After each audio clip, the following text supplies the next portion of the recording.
Collector అంటే ఎలా ఉండాలి?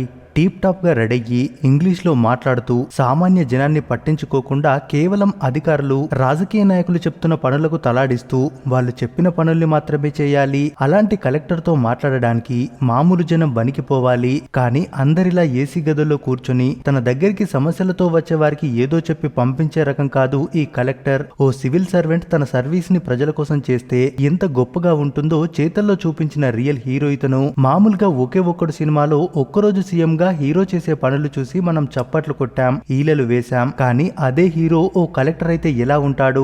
Let's watch hour video. ఒక్క కేసులో తీర్పు రావాలంటేనే కోర్టుల చుట్టూ కాళ్ళరిగేలా తిరగాల్సిన పరిస్థితి. కానీ 30 ఏళ్లకు పైగా మూలన పడ్డ 50,000 కేసుల్ని కేవలం 4 నెలల్లోనే పరిష్కరించి లక్షల మంది పేదల కష్టాలు తీర్చాడు ఈ కలెక్టర్. అవును, 50,000 కేసులు అంటే వాటికి తీర్పు ఇవ్వడానికి కోర్టులకి ఓ జీవితకాలం పడుతుందేమో. ఈ కేసుల్ని సాల్వ్ చేసిన కలెక్టర్ పేరు ఆంధ్ర వంశీ. సర్కార్ ఆఫీస్ లో పని పూర్తవ్వాలంటే ఏండ్లకేండ్లు సాగదీతే అని నిట్టూర్చే ప్రజలకు ఇంటి వద్దకే అన్ని సేవలను క్షణాల్లో అందేలా కలెక్టర్ వంశీ కొత్త ఒరవడికి శ్రీకారం చుట్టారు. తన జిల్లాలో ఎవరు ఏ సమస్యతో ఇబ్బంది పడుతున్నారో తెలుసుకుని వాళ్ళ దగ్గరికి వెళ్లి మరీ పరిష్కరిస్తారు. అంతేకాదు, కార్పొరేట్ కంపెనీల్లో ప్రాజెక్టులకు డెడ్ లైన్లు ఎలా విధిస్తారో ప్రతి ఫిర్యాదు పరిష్కారానికి కూడా ఆయన ఓ డెడ్ లైన్ విధించుకుంటారు. నిర్ణీత సమయంలోపు సదరు సమస్యను ఎంత కష్టమైనా పరిష్కరిస్తారు. అయితే ఉత్తరప్రదేశ్ బస్తీ జిల్లాలోని వందలాది గ్రామాల్లో దాదాపు 30 ఏళ్లుగా పరిష్కారం కాని 49,823 కేసులను కేవలం 4 నెలల్లోనే ఆయన శాశ్వతంగా పరిష్కరించారు.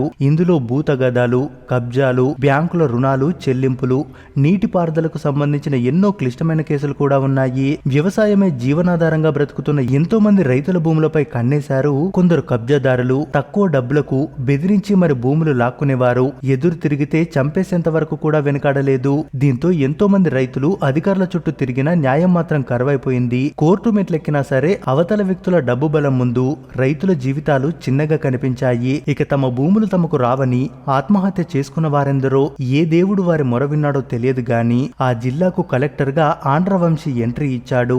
ఏ కలెక్టర్ అయినా వచ్చిన కొన్ని రోజుల వరకు అక్కడి పరిస్థితులు చూసి ఏం చేయాలి, ఎలా చేయాలి అని ఆలోచిస్తారు. కానీ వంశీ మాత్రం కలెక్టర్ గా బాధ్యత తీసుకున్న 24 గంటల్లోనే తన మార్గ పనితనం చూపించడం మొదలు పెట్టాడు. ఇన్నాళ్ళు ఎంతో మంది కలెక్టర్లు వచ్చారు పోయారు. కానీ ఈసారి వచ్చినోడు మామూలోడు కాదు అనే సంకేతాన్ని అక్కడి రౌడీలకు మాఫియాకు అర్థమయ్యేలా చేశాడు. వచ్చిన కొన్ని నెలల్లోనే ఆయన పనితనం విని ఏకంగా సీఎం యోగి ఆదిత్యనాథ్ సైతం అతన్ని కలవాలనుంది అన్నారంటే వంశీ పేదలకు ఎంత మంచి చేశాడో ఇట్టే అర్థమవుతుంది. అంతేకాదు, ప్రజలు అధికారుల చుట్టూ తిరిగే రోజులు పోయి అధికారులే నేరుగా ప్రజల దగ్గరికే వచ్చి సమస్యలను తీర్చే రోజుల్ని తీసుకొచ్చాడు. ప్రతిరోజు కలెక్టర్ కార్యాలయంలో జాయింట్ కలెక్టర్, సబ్ కలెక్టర్, తహసీల్దార్, గ్రామ పెద్దలతో సదస్సును నిర్వహిస్తున్న వంశీ అక్కడికక్కడే సమస్యలను పరిష్కరిస్తారు. ఒకవేళ అధికారులు ఎవరైనా సదస్సుకు హాజరు కాకపోతే సదరు అధికారులు ఫిర్యాదుదారుల ఇంటికి వెళ్లి ఆ రోజు సాయంత్రంలోగా సమస్యను పరిష్కరించాలి. ఇలా ప్రతి చిన్న విషయంలోనూ ఎక్కడా జాప్యం అనేది లేకుండా దగాపడ్డ సామాన్యుడి కష్టాలు తీర్చేందుకు వ్యవస్థల్ని పరుగులు పెట్టించాడు ఆంధ్ర వంశీ. ఇలా రోజు డెడ్ లైన్లు విధించుకుని కేసుల్ని పరిష్కరించడం వల్లే దశాబ్దాలుగా ఎడతెగని ఎన్నో కేసుల్ని 4 నెలల్లోనే పరిష్కరించగలిగాను అంటారు వంశీ. మా ఇంట్లో వృద్ధులు ఉండడంతో నెలకు 20,000 వరకు దవాఖాన ఖర్చులవుతున్నాయి. ఈ మధ్య బిడ్డ పెళ్లికి 5 లక్షల వరకు అప్పు చేశాం. అప్పు తీర్చడానికి భూమిని అమ్మాలనుకున్నాం. అయితే దళితుల భూమి దళితులు మాత్రమే కొనాలని చట్టంలో ఉందట.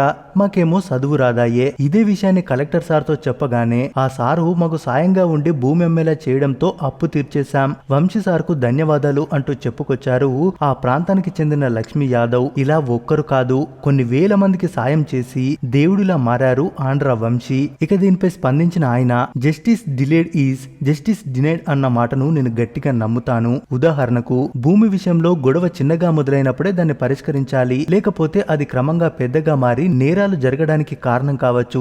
చిన్న చిన్న వివాదాలతో ఇక్కడి ప్రజలు అనవసరంగా తమ సమయాన్ని వృధా చేసుకుంటున్నారు. అందుకే నేను దానిపై ప్రత్యేక శ్రద్ధ పెట్టి వాటి పరిష్కారాల వైపు అడుగులేశామని చెప్పుకొచ్చారాయన. అన్నట్టు ఆంధ్ర వంశీ మన తెలుగువారే. ఆంధ్రప్రదేశ్ లోని ఒంగోలుకు చెందిన ఆంధ్ర వంశీ 2006లో హైదరాబాద్ లోని జేఎన్ జేఎన్టీయూ నుంచి కంప్యూటర్ సైన్స్ లో BA పూర్తి చేశారు. తర్వాత యాక్సెంచర్ లో సాఫ్ట్వేర్ ఇంజనీర్ గా పనిచేశారు. 2008లో ఇన్కమ్ ట్యాక్స్ శాఖలో అసిస్టెంట్ కమిషనర్ గా ఉద్యోగం సాధించారు. చిన్నప్పటి నుండి చదువులో రాణించే ఆయన దేశం కోసం ఏదైనా చేయాలనుకున్నారు. ఆ క్రమంలోనే IAS కావడం ద్వారా దోపిడీకి గురైన అణగారిన వర్గాల పేదల గొంతుకగా నిలవాలన్నది ఆయన కళ. అలా 2011లో UPSCలో పాస్ అయ్యి IAS అయ్యారు. ప్రస్తుతం హోంశాఖలో కీలక విధుల్ని నిర్వర్తిస్తున్నారాయన.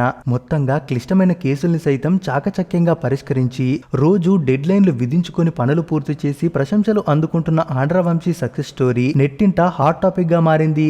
ఇలాంటి కలెక్టర్లు ఉంటే ప్రజలకు ఎంతో మేలు జరుగుతుందని కమెంట్లు చేస్తున్నారు. నిజానికి మనకు కావాల్సింది కూడా ఇలాంటి ఆఫీసర్లే. మరి మీరేమంటారు? మీ అభిప్రాయాన్ని కామెంట్స్ రూపంలో తెలియజేయండి. మరిన్ని ఇలాంటి వీడియోస్ కోసం మన ఛానల్ని తప్పక సబ్స్క్రైబ్ చేసుకుని సపోర్ట్ చేయండి.